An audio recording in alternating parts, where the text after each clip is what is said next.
We are very, very seriously starting to consider leaving the United States, and I just want to hear from someone who's done it. Where did you go? How did you decide that's where you're going? How did you get a visa? Do all of that? I'm definitely like researching on my own, but like if there was someone I could connect with who's done this before, like I just would love to utilize you as a resource, and yeah, if we can help one another, please. Now, she's just one of many that I'm going to show you guys in this video today. It's crazy out here. If you enjoy good content like this, make sure you hit that like button, hit that subscribe button if you want to bring more content like this in the future, guys. But let me know in the comment section as well. Are people really, truly considering moving out of the United States? Crazy to even think that the Trump administration is really pushing people out of the United States. I don't know. Let me know in the comment section, is this really a thing out here? Let's get to the rest of these videos. It gets even worse. I'm this close to spending that last $400 on a one-way ticket. Yes. Book a one-way ticket out of the US if you are trying to save money. I think all of us can agree that it has become ridiculously expensive to live in the US. Many of us are living paycheck to paycheck and just continuing to accrue debt. And honestly, the only way that I saw out was to sell my house and to move to Bali. And if you don't have a house to sell, that's okay. Take what money that you have in savings and book a one-way ticket to an affordable country like Indonesia, Thailand, Ecuador, Colombia, Vietnam, Cambodia. The cost of living in these countries is less than $1,000. You can probably get it to $200 to $300 for a month. You can stay in hostels. You can house sit for people and have your accommodation completely calm. You can pet sit as well. But slaving in America is not it anymore. We are not the land of the free. We are the land of the slaves. We are common day slaves. All we do is work, eat, sleep, repeat. So if you're sick of struggling and living paycheck to paycheck, the only way that I see out is to leave the US indefinitely and take it from somebody who has already done so last year. Life is so much better. Leave the US. Do it. I'm doing it next week. If people are saying it makes them want to leave the US, they're feeling correct. They should. I am doing it in 7 days. They are welcome to join me. Message me privately for my flight information. I'm going to Tanzania. Is it going to feel better there? Yup. Because nothing that is here is there. What are the things here that are making you feel bad that are white not people? White people and everything that white people make and do and say. You are white. I am. And you're going there. Yep. Are you going to infect it with your whiteness?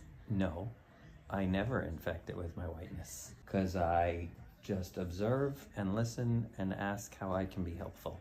I don't put my business in anybody else's business. So I just go, hey, I'm just here hanging out. If anybody wants help with anything, let me know.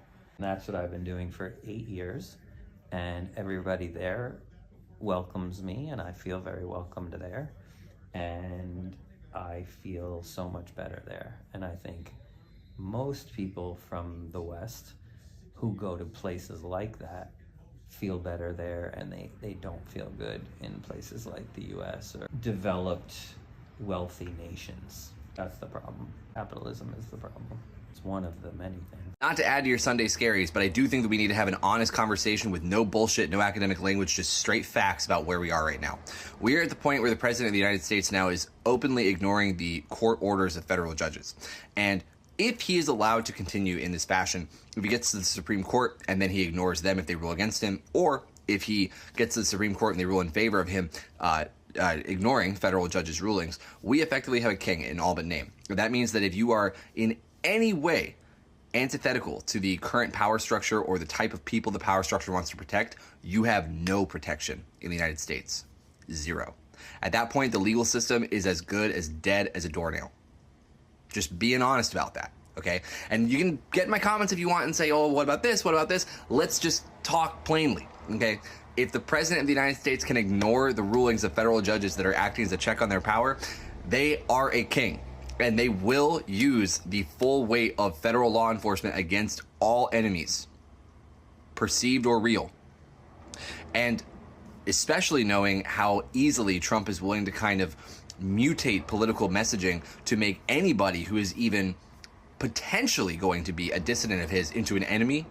That means that we are running into a whole lot of territory that is synonymous with Red Scare, Lavender Scare, whatever kind of X color scare you want to put on the front of that. We're running into it real fast. Real fast. And except this time, at least in the 50s, you know, there at least were some checks on the federal government in the House Un-American Committee, the Un-American Committee on the House, I'm sorry. But this time, though, it's like, I don't know, man. I don't know if there will be. And so we need to move with that in mind. We need to start asking, like, what would I be doing if I knew that if I was ever abused or if my civil rights were ever completely disregarded with no recourse, what would I do differently? You need to start doing that. If you don't like the U.S., if you don't like the direction that it's headed in, pack your bag and leave. It's the morning after the U.S. election. I'm in the airport, as you can see, and this is your sign. You can just leave. I did it 2 years ago. I live in the UK now, and there's so many options. I hear a lot of people saying, like, oh, I can't leave the U.S. I'm a broke college student. First of all, it's so easy to get a student visa in other countries, and you'll probably pay the same, if not less, to get a higher education. If you want to get a job abroad, I would ask ChatGPT to help you find something that aligns with what you're looking for, because there are so many great countries out there. I do highly recommend an English-speaking country. I think part of the reason moving to the UK has been so easy for me is because they obviously speak English. Just something to consider. But anyway, if I can do it, you can do it. Like, literally, get on a plane. You'll never look back. And if you're worried about your friends and family, it's so easy to go see them. The world is actually really small. You don't realize that in America. It is. So just leave.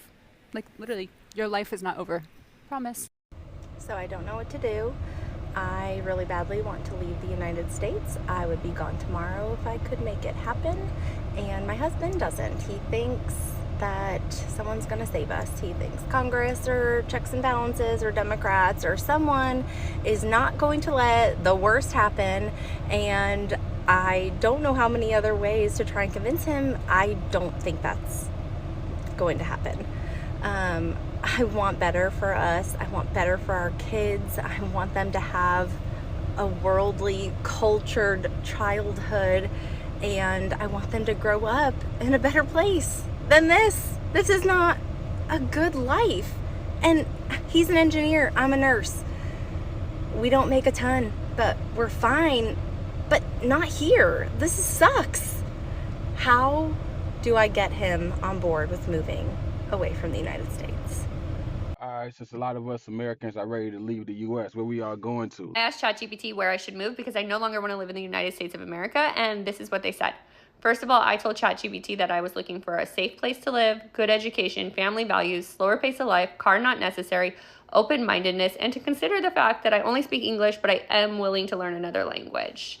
And this is what they said. Finland, number 1. Number 2, the Netherlands. 3, Portugal. 4, Denmark. 5, New Zealand. And I'll go over these options with you guys in the next video. But I do want to say something really quick.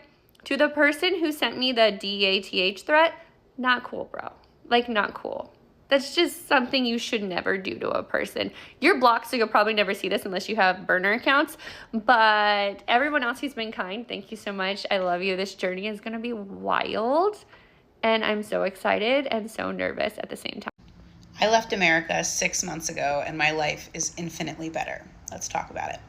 First things first, I've talked about this in other videos, but it cost me around $1,000 to leave the States, which is significantly less money than I ever anticipated. And I think it's a really important thing for everyone to be talking about, that it actually costs a lot less than you might think to leave the US. Since moving abroad, these are the things that have improved in my life. First and foremost, my physical health is infinitely better. Why? The food is better. The air quality is better. I'm happier. I'm less stressed out. Medicine and healthcare is way more affordable. Like, we're talking apples and oranges. People are nicer here because they are happier here. It is significantly easier to cultivate community in a place where people are trusting and loving and empathetic and kind. And I cannot stress this enough. My central nervous system is relaxed and calm for the first time in my life. Chad, how much time do we have to really leave America?